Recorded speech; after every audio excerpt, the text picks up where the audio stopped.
Hello everyone, this is Janessa Mosley with JM Wildlife Arc, and here I am today with Doodle. I call her Doodle the Noodle. She's one of my holdback females from my first litter that I've mentioned in my previous videos. And as you can see, I do have some wrapping on my arm, as I recently got out of surgery on Wednesday to have hardware removed from my left arm. But anyway, today's video is not talking about surgery. Today I would like to talk more about the boas, show off this pretty girl, and talk more about the enclosures I have in the background. Today I recently got some more driftwood, which is a little bit smaller than I wanted it to be. However, that's okay. They still seem to like it. They've already checked it out a little bit.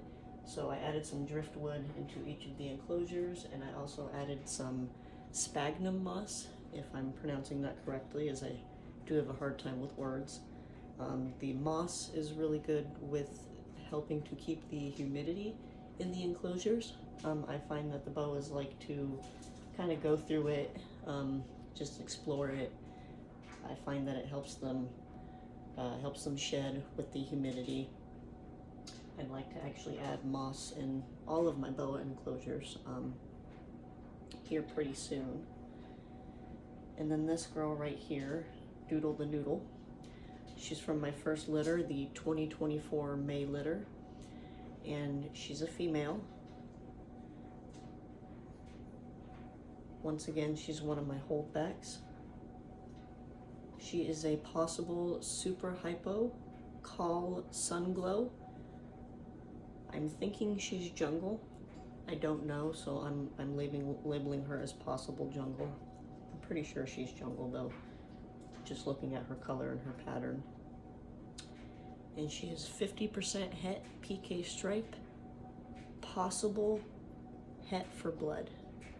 I will not know if she's het for blood until I pair the sire with a blood female, or until I pair one of the offspring to see if they prove out het for blood. But it would be easier to determine that pairing the sire.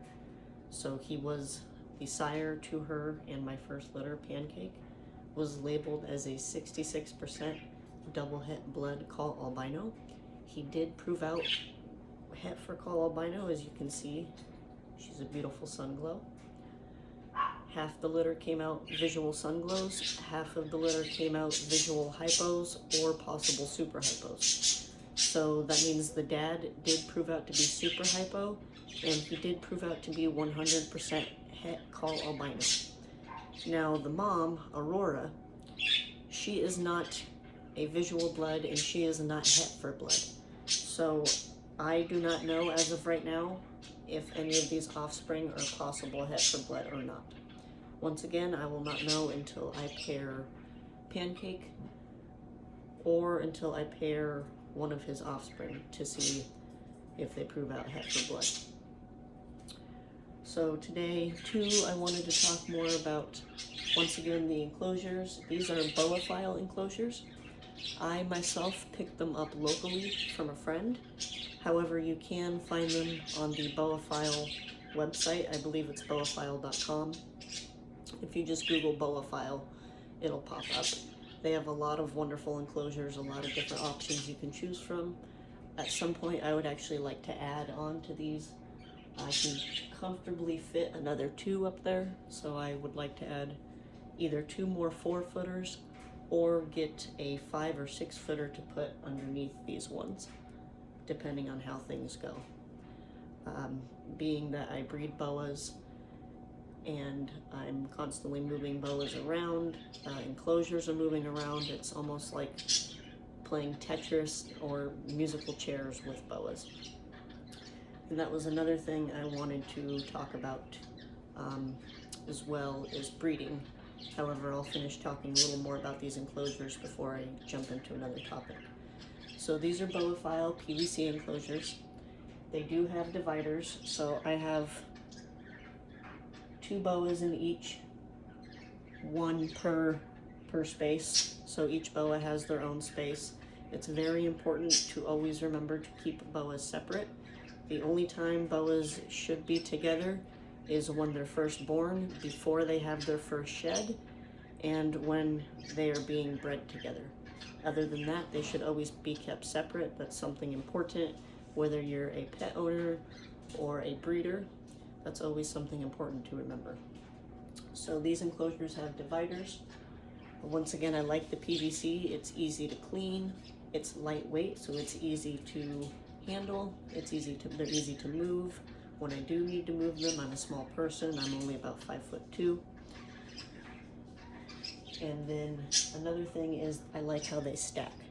That helps save on space. That helps to be able to keep more boas in one area and allow each boa to have a proper amount of space. I myself prefer the PVC enclosures the best.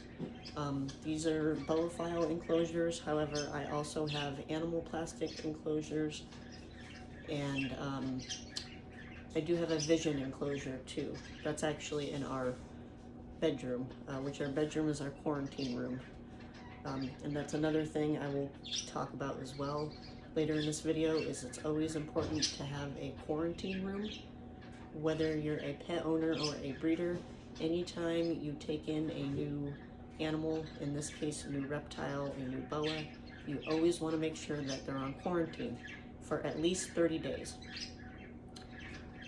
Quarantine is basically when you keep an animal separate in their own space, away from all other animals, typically in their own room as well.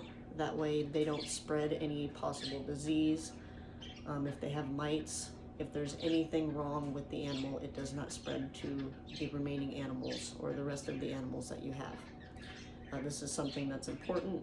This is something to remember. So our room is my quarantine room. I only keep one boa in there at a time. Right now I've got a rescue boa in there that we took in February. Her name is Addie. So she's pretty comfortable in there. Maybe one of these days, probably one of these days, I will do a separate video on that room and talk more about having a quarantine room and the importance of that. So once again, I love the PVC enclosures. They're my favorite enclosures. I will actually be picking Aurora up a new PVC enclosure here soon. It's not new. It is used, but it will be cleaned, and I'm going to deep clean it before I put Aurora in there. It's a 6 foot by 2 foot by 2 foot apex enclosure that I look forward to picking up. I do believe that my adult females, or adult female boas in general, for BCI at least, for boa imperators, I can't speak for all localities. For bigger localities, they should have bigger enclosures. They should have more space, depending on the locality and the size of the boa. I myself work with boa imperators and Nicaraguan boas. Nicaraguan boas are a little bit smaller. They're a different locality. However, right now I'm mostly talking about the boa imperators, which the rescue we just took in, she's the largest female we have. She's probably between 7 to 8 foot long. Aurora, the mother to my first litter, she's my second biggest female. She's about 7 foot long. She recently just got done shedding, and her shed is pretty well, we actually measured it, it's a little over 7 foot, so she's about 7 foot long herself. So I like to make sure my adult females have at least a 6 foot by 2 foot by 2 foot enclosure. Ideally, an 8 foot enclosure would be better. That way they have even more space. The more space you can provide for them, the better. However, being that I do breed boas and I have several boas, I currently have, I believe, 34, either 33 or 34. And I have 1 or 2 pairs I will be putting together this October, which means I will potentially be having, be having even more boas. So it's important to have proper space for those boas. For my larger boas, I try to get them into PVC enclosures after about a year old. Between a year and a year and a half old, I try to get them in PVC enclosures. These are 4-foot enclosures, 4 foot by 2 foot by, I want to say 18 inches, a little under 2 foot. And I have dividers in them, so they're about 2 foot by 2 foot right now, which she's about a year old. My first litter, they're about a year old. They turned a year old May 11th. So ideally they can probably live in here, I would say, for about another 2 years. Once they take up half the enclosure, once you can tell they can't comfortably stretch out, that's how you know it's time to upgrade them or upgrade their enclosures. So being that I am a breeder, I do sell boas, so most of the boas I have do not stay with me forever. I do sell them. I do make sure they go to good homes, whether that be pet-only homes or going to another breeder. I do make sure that they go to homes where they are well cared for and get adequate space and adequate care. So for myself, I'm in the process of getting more PVC enclosures, getting more racks. Being that the litter I had is a year old. There was 25 in the litter.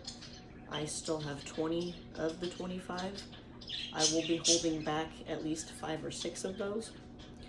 And going from the topic of the enclosures now into the topic of breeding. That's another thing about breeding, is, in my opinion, a responsible breeder should expect to keep all, if not most, of the babies they produce. Not because they want to, but because it takes time for them to sell. These are living, breathing animals. These are not a product that you just put in a little package and ship away with a nice little bow. No, they're living, breathing animals. It's important to make sure that they go to homes where they're going to get good and adequate care. They have proper space, they have proper heating, the heating is on a thermostat. These are all very important to me. So that being said, it doesn't matter how much money someone flashes in front of my face. I want to make sure my boas go into good homes. That's the number one important thing to me. So if I don't believe a home is going to be suitable for the boa, I will not sell a boa to that person. That being said, I have sold almost a dozen boas now since I've been working with them. All the people I have sold them to, wonderful owners. They've provided me with wonderful updates, which people don't necessarily need to provide me with updates. That's not a necessity. I just want to make sure the snakes go to people or the boas go to people who either have experience or are willing to learn the proper knowledge and information to care for a boa imperator or Nicaraguan boa properly. So when it comes to breeding, this is something that I didn't fully realize. I thought that, oh, I'll have my first litter, I'll keep a couple holdbacks, sell the rest. Excuse me, that's Smokey in the background. He's our cockatiel. He likes to sing the Smokey song sometimes.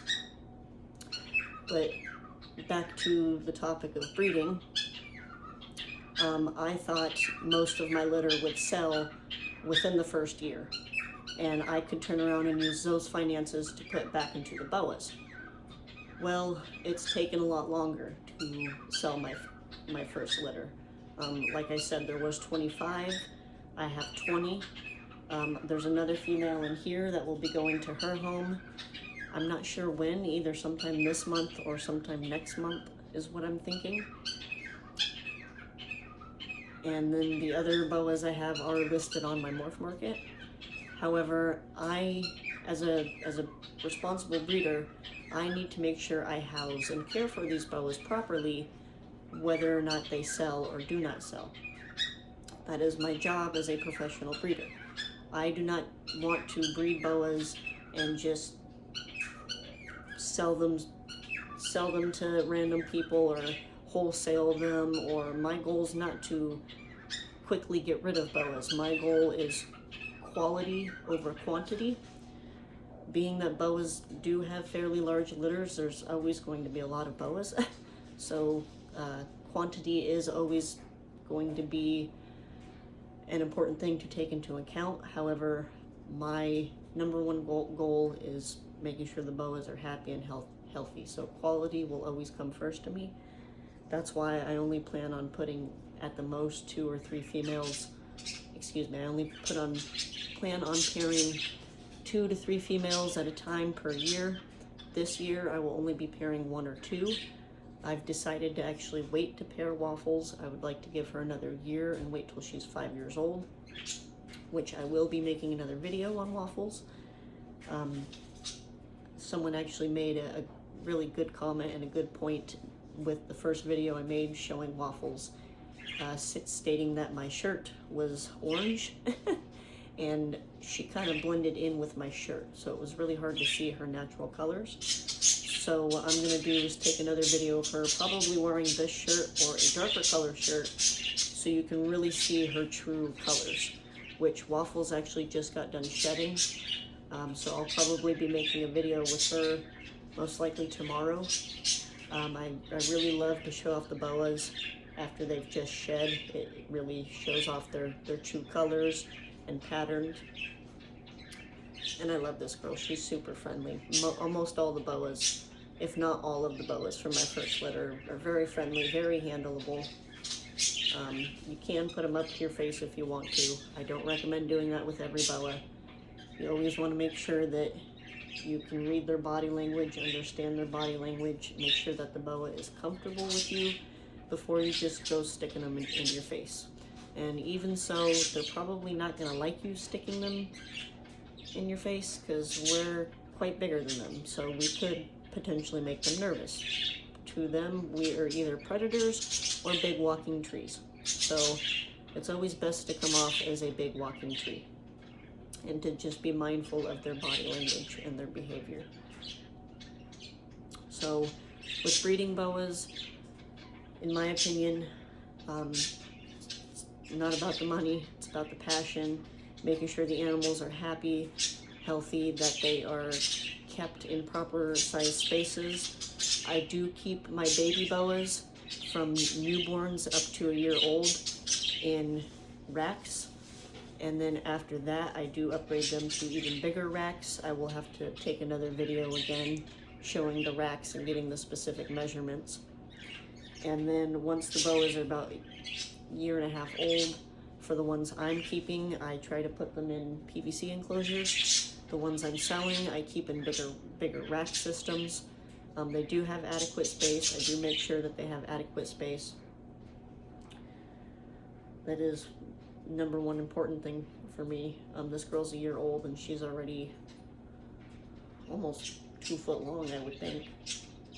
And she's only a year old, so by another year, she's probably going to grow about close to another foot long. Same with all of her siblings. So this is something important to consider before breeding, is making sure that you have plenty of space, making sure you have plenty of enclosures, rack systems, that everything is temperature controlled, making sure that you have a quarantine room, just in case, not even just in case, for when you take in new animals, or if you do have an animal that is sick, you have a room to put them in to where they are kept separate from the other animals in the house. This is something that's very, very important. Once again, if you're breeding, if you're a pet owner. And another thing with breeding is, well, guess what? You have to feed all of them.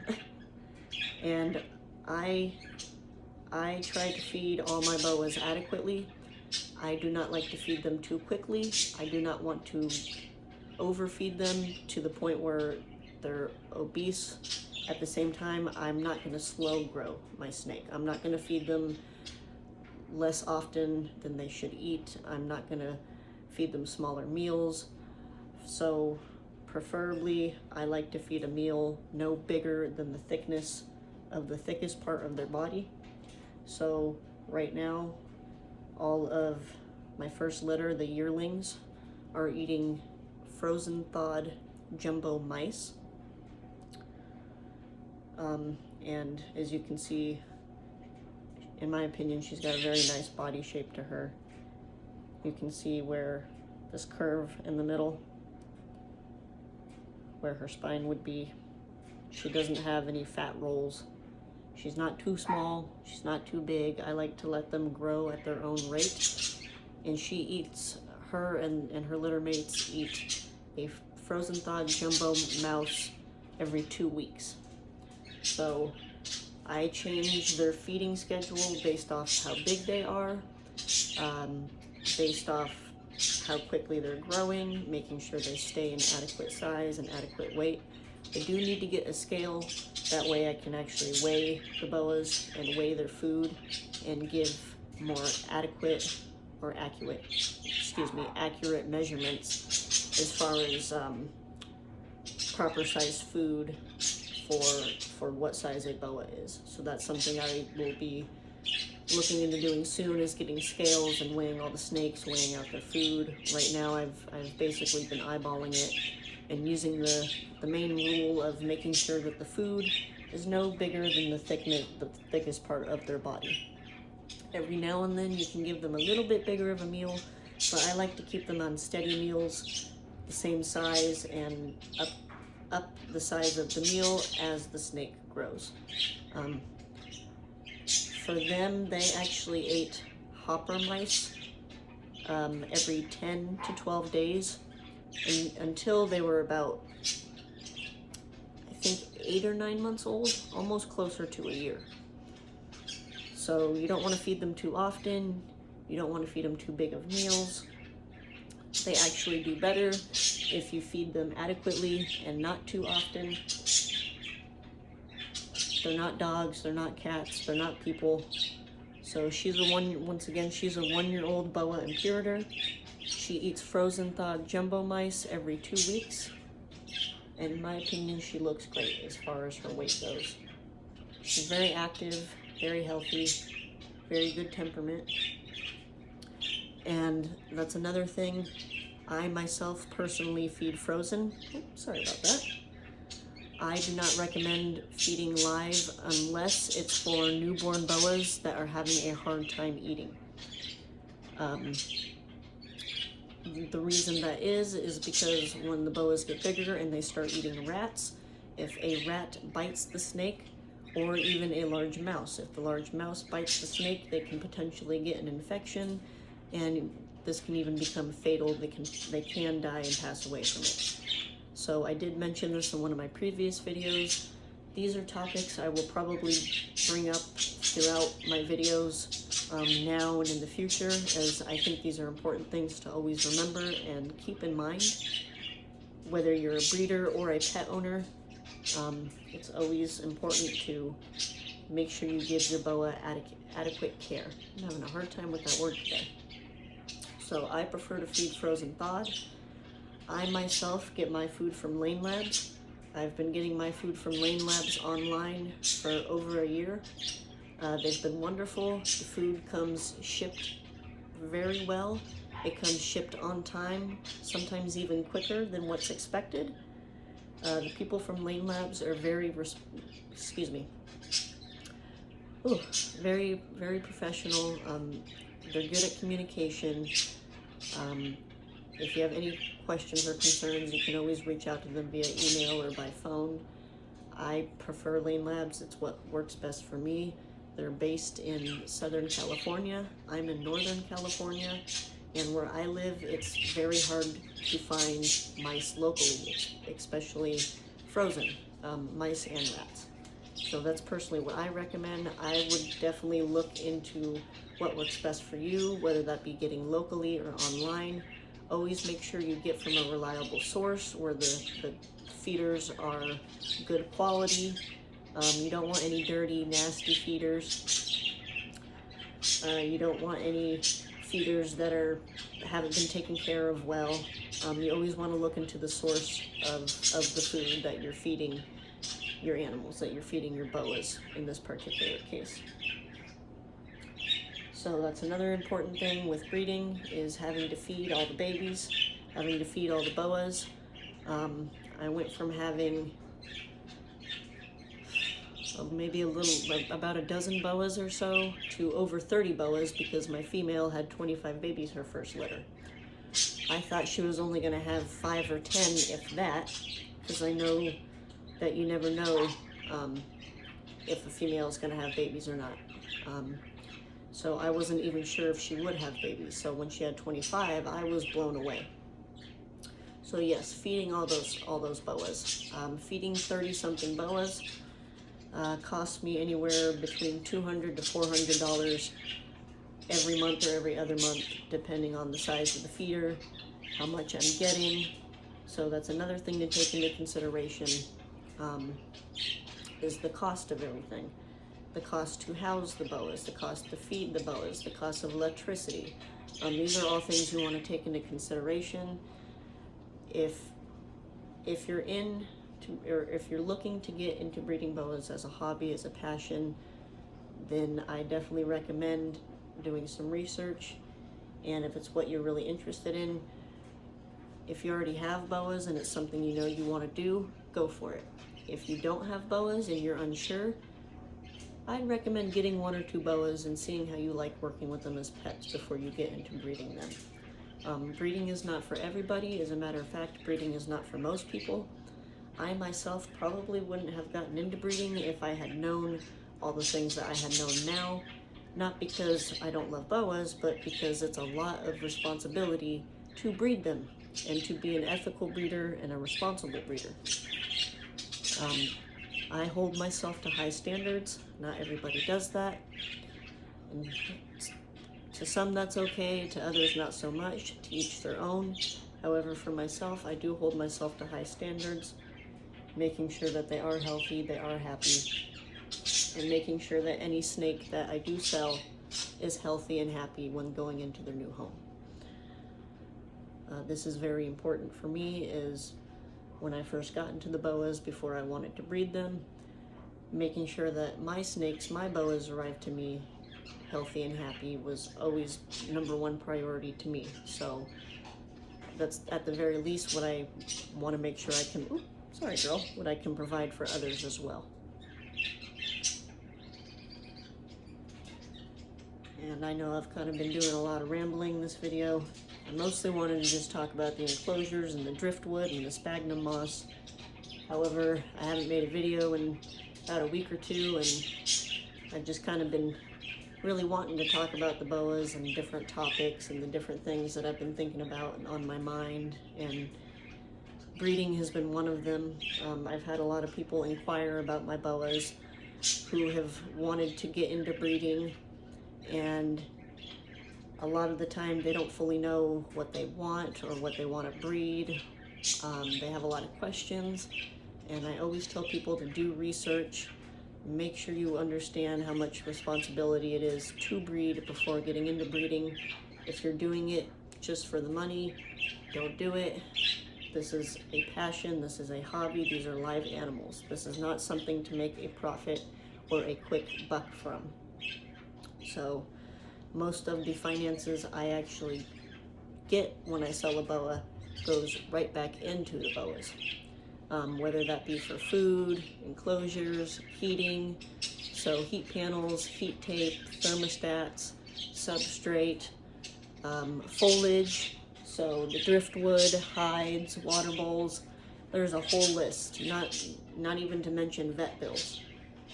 Thankfully, I've only had to take 1 boa to the vet. Turns out she was healthy. She had a bump on her nose from rubbing around her enclosure.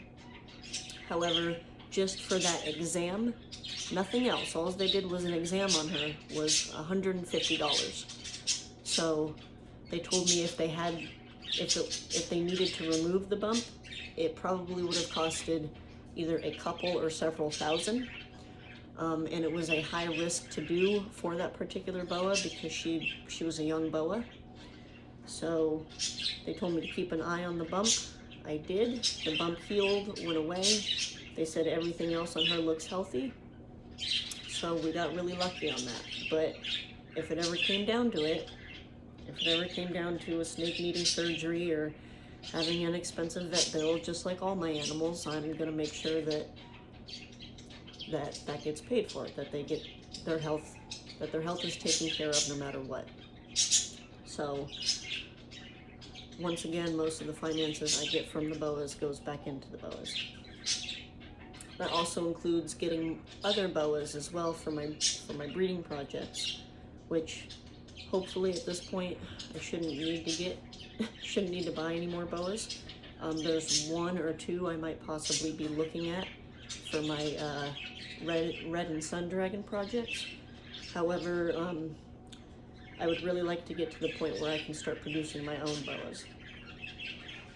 That's my main goal. So, and my boas can start producing their boas, their own boas. Excuse me. I keep forgetting the term for that. So that's the goal. I have a couple different goals, but so yeah, always do your research before breeding.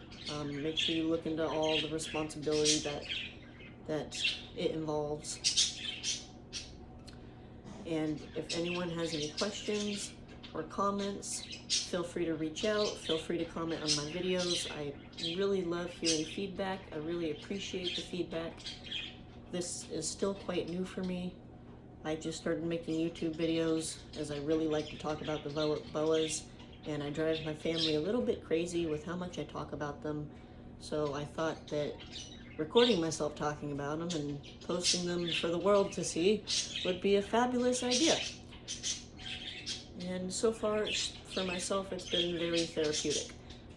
I do feel like I'm kind of talking to myself, which is a little bit awkward, but that's okay.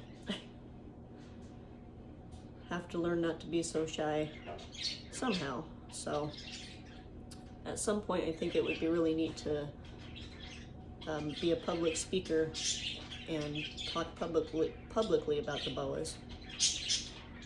I would like to do more social events, birthday parties, stuff like that. I think that would be really, really neat. I just have to learn not to be so shy and socially awkward. Otherwise, I'm going to go to a kid's birthday party and go, "So this is a boa," and then just kind of awkwardly stand there. And well, that's not what the children want. So we're learning to not be so shy in the process of making YouTube videos. And hopefully I've been getting some nice shots of her. I'll kind of zoom in for a little bit at the end of the video. That way you can really see all the enclosures.